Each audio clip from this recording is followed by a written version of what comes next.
Thank you for joining us today. Can you tell us about your background before your near-death experience? Of course. My name is Rebecca Anderson. I'm 38 years old, and I work as a trauma nurse in a busy emergency room in Los Angeles. I've been married to my husband David for 10 years, and we have a 7-year-old daughter named Lily. And you recently had what's known as a near-death experience, is that correct? Yes, that's right. It happened about 3 months ago, and it completely transformed my understanding of the spiritual realm and the nature of good and evil. Can you walk us through what happened? Certainly. It was a Friday night, and I was working the night shift in the ER. We had a multi-car pileup on the freeway, and the casualties were coming in fast. I was assisting with a particularly critical patient when another ambulance arrived. As I rushed to help with the new arrival, I slipped on a pool of blood that had formed on the floor. I fell backward, hitting my head hard on the corner of a metal supply cart. The last thing I remember was a searing pain and the concerned faces of my colleagues hovering over me. That sounds like a chaotic and frightening situation. What happened next? Well, as I later learned, I had suffered a severe traumatic brain injury. The impact had caused significant swelling in my brain, and I was rushed into emergency surgery. During the operation, my heart stopped for nearly 6 minutes before the surgical team was able to resuscitate me. But during those 6 minutes, I experienced something beyond anything I could have imagined. Something that changed everything I thought I knew about life, death, and the spiritual realm. Can you describe what you experienced? It's challenging to put into words, but I'll do my best. The first thing I remember is a sensation of profound peace. All the chaos and pain of the ER faded away, and I felt lighter than air. I found myself in a place of indescribable beauty and light. I felt myself being drawn towards a brilliant light. It was unlike anything I've ever seen, brighter than the sun, but not harsh or blinding. It radiated warmth and love. As I tried to take in my surroundings, I noticed a figure approaching me. As it got closer, I realized it was Jesus. I know that might sound incredible, but there was no doubt in my mind who he was. His presence radiated love and wisdom in a way that's impossible to fully describe. That's amazing. What did Jesus say to you? He greeted me by name and said, "You've arrived earlier than expected, but there's something crucial I need to show you before you return." I was overwhelmed by his presence, but managed to ask, "Return? You mean I'm not staying?" Jesus smiled gently and replied, "Not yet, Rebecca. Your work on earth isn't finished. But what I'm about to show you will help you understand the true nature of the battle you're part of." So Jesus made it clear this was a temporary visit. What happened next? Suddenly, the scene around us changed. We were no longer in that place of peace and light. Instead, we were in what I can only describe as heaven, but it was unlike anything I could have imagined. It was infinitely more beautiful and glorious than our world. There were countless angels, all radiating light and singing praises. The music was beyond anything I've ever heard on earth. It was as if joy and love had been given sound. That sounds breathtaking. What did Jesus show you in this heavenly realm?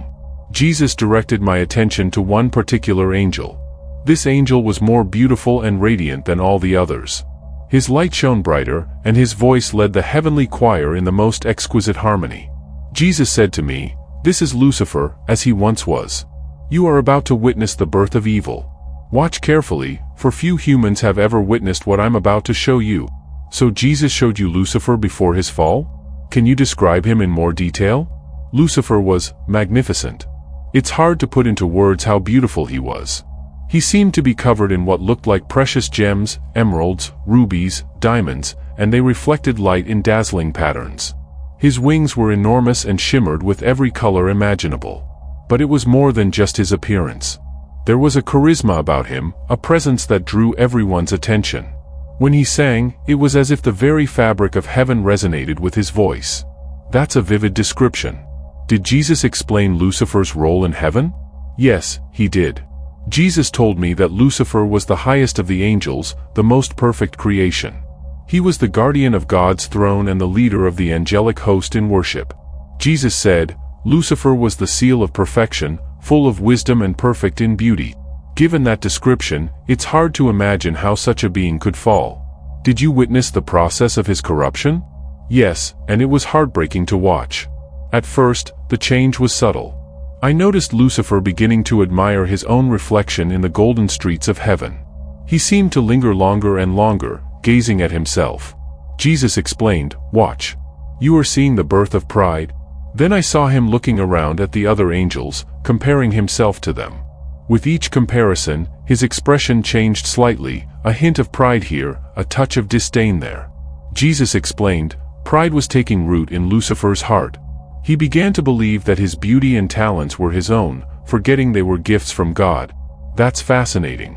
Could you actually hear Lucifer's thoughts? Yes, in a way. It was as if his thoughts were being projected, and I could perceive them. He was thinking, why should I bow to anyone? I'm the most beautiful, the most talented. I should be worshipped. I should be God. Jesus said to me, pride is the root of all sin. It's what turns love for others into love for self, gratitude into entitlement, service into domination. Did you see how Lucifer's pride affected his actions? Yes, and it was heartbreaking to watch. I saw Lucifer start to seek more attention from the other angels. He would make his songs more elaborate, his movements more dramatic. It was as if he was performing for an audience rather than leading worship.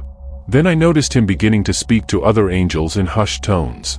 Jesus told me, Lucifer is planting seeds of doubt. He's suggesting that God is withholding something from the angels, that they deserve more. He would say things like, don't you think we deserve more? We're so powerful, so beautiful. Why should we worship God?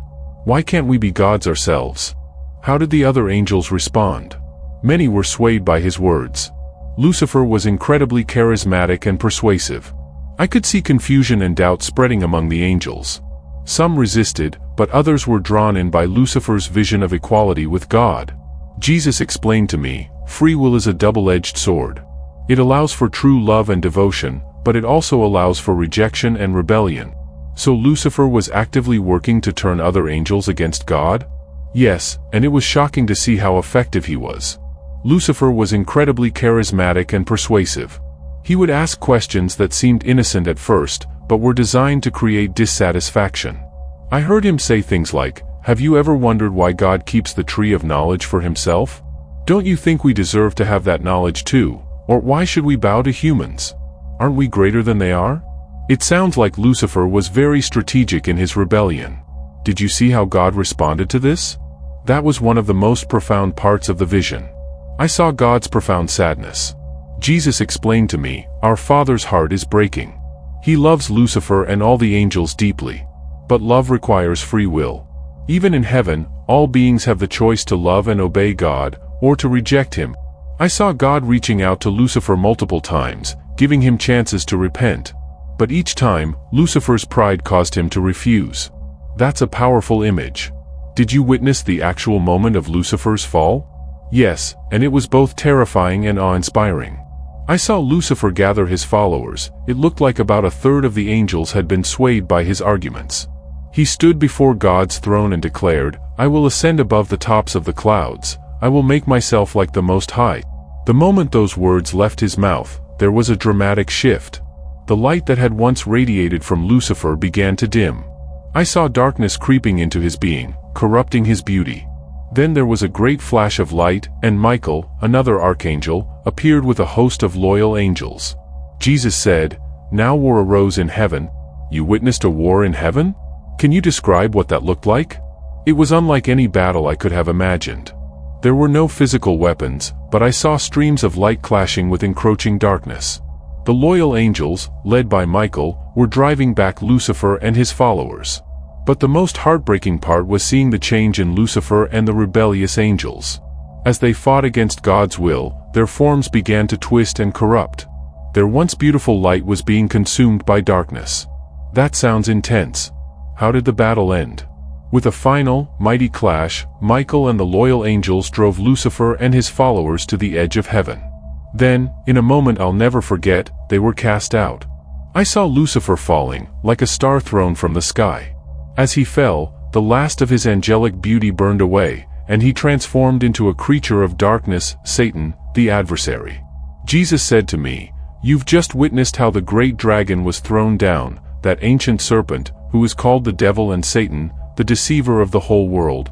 That's an incredible vision. Did Jesus explain why he was showing you this? Yes, he did. Jesus turned to me and said, I've shown you this for several reasons. First, to help you understand the true nature of evil. Satan was not created evil, he chose to reject love and embrace pride. He continued, second, I want you to understand the power of free will. Even the most perfect being, when given a choice, can choose wrongly. This is why faith, humility, and love are so crucial. Finally, Jesus said, I want you to see the consequences of pride. This is the root of all sin, and it can corrupt even the most beautiful of my Father's creations. That's a profound lesson. Did Jesus show you anything else related to Lucifer's fall? Yes, he did. After showing me Lucifer's fall, Jesus took me to what seemed like the edge of heaven. From there, we could see the earth below. But what amazed me was that I could see thin strands of light connecting people to each other and to heaven. Jesus then showed me how Lucifer's fall affected the earth. I saw darkness spreading across the world, and I could see thin, dark tendrils trying to attach themselves to people. Jesus explained, these are the influences of the enemy. Temptation, doubt, fear, all attempts to separate people from God and from each other. But then he showed me something beautiful. I saw strands of light connecting people to each other and to heaven. Jesus said, these are the connections of love, faith, and prayer. Every act of kindness, every moment of worship strengthens these connections. That's a crucial point. Now, you mentioned earlier that you saw how Lucifer's fall affected Earth. Can you elaborate on that? What I saw was like a wave of darkness spreading across the earth after Lucifer and his followers were cast out of heaven. It was as if their rebellion had opened a door for evil to enter the physical world. I saw how this darkness tried to attach itself to humans, often in subtle ways. A whispered doubt here, a temptation there. But I also saw how human choices could either strengthen or weaken these dark influences. Jesus explained to me that this is the essence of spiritual warfare, not some grand cosmic battle, but the small choices we make every day to either align ourselves with God's love or give in to selfishness and pride. That's a sobering perspective. Did you gain any insights into how we can protect ourselves from these dark influences? Yes, and it's simpler than you might think. The key is to cultivate humility and love. Pride is what caused Lucifer's fall, and it's still his main weapon against us. By choosing humility, recognizing our dependence on God and our interconnectedness with others, we close the door to many of Satan's tactics. Also, actively choosing to love others and do good strengthens our connection to God and to each other. I saw how these acts of love created strands of light that the darkness couldn't penetrate. Prayer is also crucial. It's not just about asking for things, but about aligning our will with God's and strengthening our relationship with Him. That's a beautiful approach. Now, let's go back to your vision for a moment. Did you learn anything about the angels who chose to remain loyal to God? How did they resist Lucifer's temptations? That's an excellent question. Yes, I did observe the angels who remained faithful, and it was truly inspiring. What struck me most was their unwavering focus on God. While Lucifer and his followers became increasingly self-centered, the loyal angels kept their attention on the source of their being and purpose. Jesus explained to me that these angels exemplified true humility. They recognized that all their beauty, power, and abilities were gifts from God, not possessions to boast about. When Lucifer tried to tempt them with promises of greater power or knowledge, they responded with gratitude for what they already had. I also noticed that the loyal angels seemed to have a deeper understanding of love. They took joy in serving God and each other, not seeking recognition or status. This selfless love acted as a shield against Lucifer's appeals to pride and self-interest. That's fascinating. Did you see how these loyal angels interacted with humans? Yes, I did. Jesus showed me glimpses of how these angels interact with our world. They act as messengers and protectors, often working in ways we can't perceive.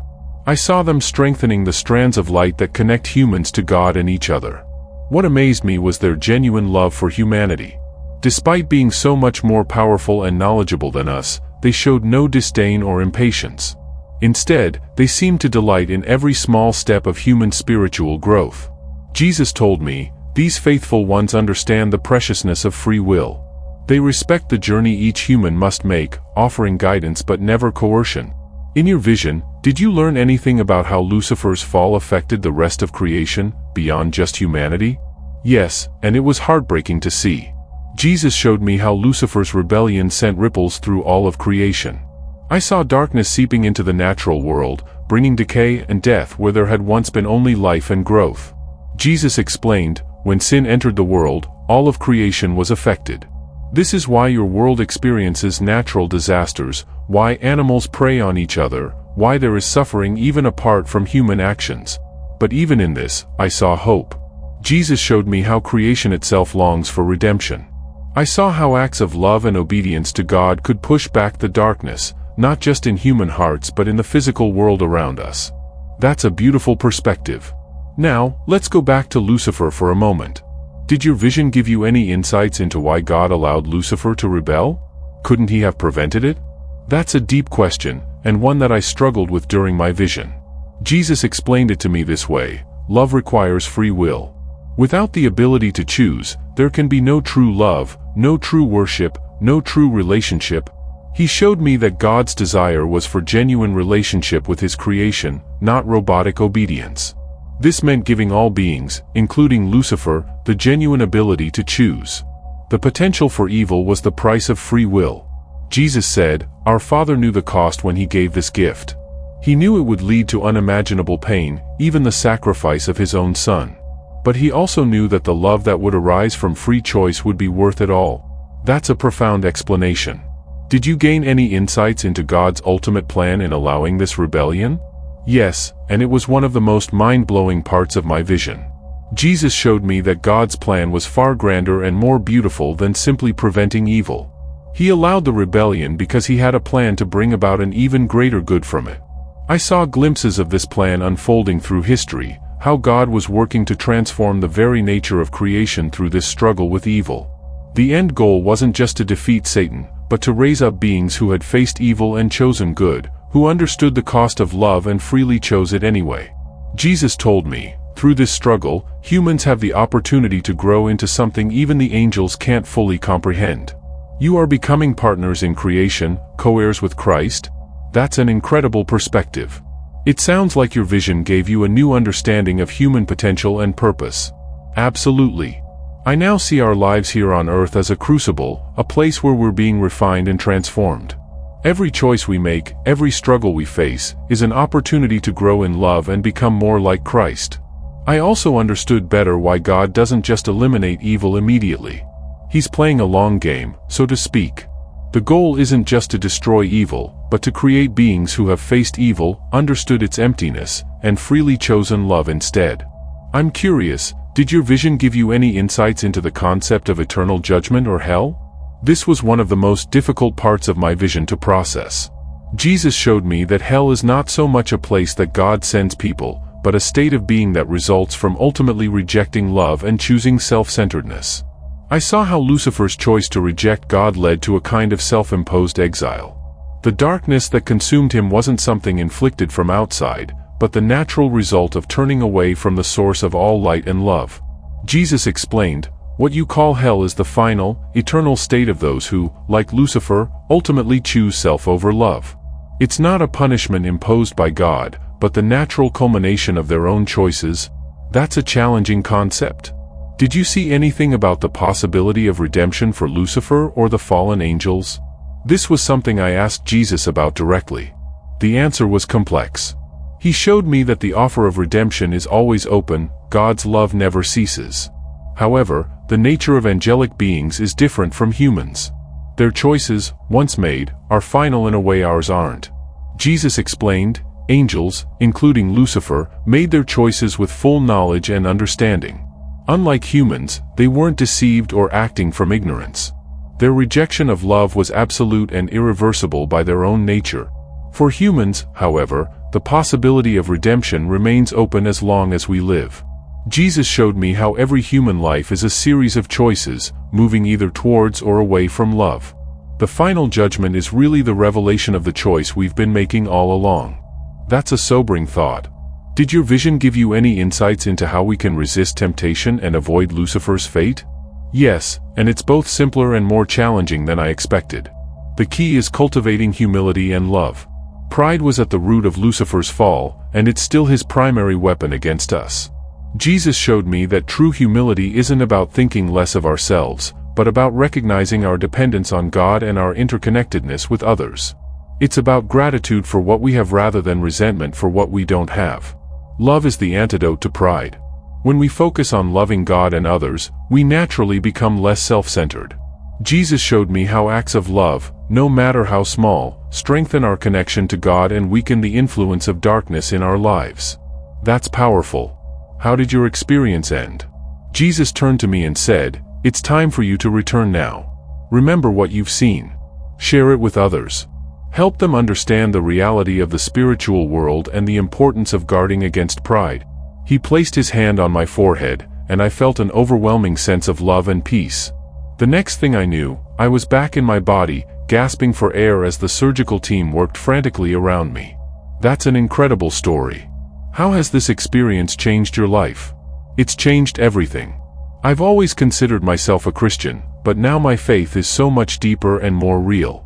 I understand now that every choice we make, every thought we entertain, is part of a larger spiritual reality. I'm much more aware of my own tendencies towards pride. When I catch myself thinking I'm better than others or that I deserve special treatment, I remember Lucifer's fall and how pride corrupted even the most perfect angel. But more than that, I try to focus on strengthening those connections of love that I saw. I make more effort to reach out to others, to pray for people, to perform acts of kindness. I want to build up those strands of light. Speaking of darkness, did your experience give you any insights into the nature of Satan and how he operates in the world today? Yes, it did. Seeing Lucifer's fall helped me understand Satan's tactics better. He often works through subtle deception, just as he did in heaven. He doesn't usually appear as an obvious villain, but often as something attractive or reasonable. I also saw how patient and strategic he can be. In heaven, he worked gradually, planting seeds of doubt and dissatisfaction over time. I think he often works the same way in our world, slowly eroding people's faith or moral foundations. But the most important thing I learned is that Satan is a created being, not an equal opposite to God. He has limitations. He can tempt and deceive, but he can't force anyone to sin. We always have a choice. Did Jesus explain more about how Satan operates in the world? Yes, he did. Jesus explained that Satan, once he fell, became determined to corrupt God's creation. He told me, the enemy's primary weapon is deception. Just as he deceived himself into thinking he could be equal to God, he now seeks to deceive humanity. Jesus showed me how Satan and his fallen angels, now demons, work to twist the truth, to make evil seem good and good seem evil. They whisper lies, stir up pride and resentment, and try to turn people away from God and from each other. That's chilling. Did Jesus show you specific examples of this? Yes, he did. I saw flashes of human history, moments where pride, greed, and the lust for power led to terrible atrocities. But I also saw how acts of love, sacrifice, and faith pushed back against the darkness. Jesus told me, the battle you witnessed in heaven continues on earth. Not with swords and celestial armies, but in the hearts and minds of every human being. Now, I'm curious, did your vision give you any insights into the future? Did you see anything about end times or the ultimate fate of our world? Jesus did show me glimpses of the future, but he was clear that these were possibilities, not fixed events. The future, he explained, is shaped by the collective choices of humanity in response to God's love. I saw that the ultimate trajectory of history is towards the reconciliation of all things to God. But the path to that reconciliation could be either gradual and relatively peaceful, or marked by great upheaval and suffering, depending on human choices. Jesus said, "The end is certain, love will triumph. But the journey there is written by the free choices of my children. Each act of love hastens the day when all will be made new." That's a hopeful yet sobering vision. Did you see anything about Christ's return or a final judgment? I did see glimpses of these events, but they were more conceptual than literal. I saw Christ's return not so much as a physical event, but as an unveiling of reality. It was as if the spiritual realm suddenly became visible to everyone, revealing the true nature of all things. The judgment I saw wasn't a trial in the way we think of it. It was more like a final revelation of each person's true nature, shaped by the choices they had made throughout their lives. Those who had cultivated love and connection naturally gravitated towards God, while those who had chosen self-centeredness found themselves unable to bear the brightness of divine love. Jesus told me, the judgment is not something I impose, but the final fruition of each soul's choice, to embrace love or to reject it. That's a profound concept of judgment. As we wrap up, What would you say is the most important lesson you learned from this experience? The most important lesson is that love, true, selfless, humble love, is the most powerful force in the universe. It's what holds everything together, what gives meaning to existence. Lucifer fell because he turned away from love towards self. We rise when we turn towards love and away from self. I learned that every choice matters, that we're all part of a cosmic drama far grander than we can imagine. But participating in that drama doesn't require grand gestures. It's in the small, daily choices to love, to show kindness, to choose humility over pride, that we align ourselves with God's purposes. And finally, I learned that no matter how dark things may seem, love will ultimately triumph. Not through force or coercion, but through the free choices of those who recognize love's supreme value. We all have the opportunity to be part of that triumph, to weave strands of light into the tapestry of creation.